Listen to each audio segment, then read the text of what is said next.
Magandang hapon, ngayon po ay araw ng Martes, April 16, 2024. Update po muli sa lagay ng panahon. Ayon sa Pag-asa, isang low pressure area ngayon ang minomonitor sa labas ng ating Philippine Area of Responsibility at ang trough extension nito ay nakakaapekto sa southeastern section ng Mindanao. Ridge of high pressure area naman ang nakakaapekto sa eastern section ng northern at central Luzon.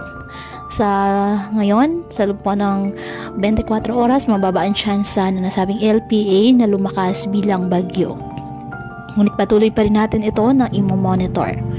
Ngayong araw, dahil po sa trough ng nasabing LPA, ang asahan ang maulap na kalangitan na may mga pag-ulan at thunderstorms sa Davao Region at sa Sorgen.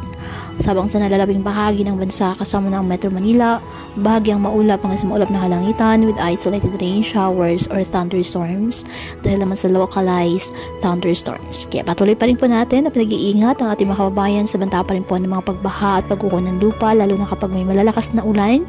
At ugaliin na magdala palagi ng payong o kahit anong mapanangga sa ulan o di kayo po ay sa init ng araw kapag lalabas ng ating mga tahanan. At yan po muna ang update sa lagay ng panahon ngayong araw. Muli ipatuloy po tayo na mag-ingat at palaging tandaan, God loves you. Stay safe and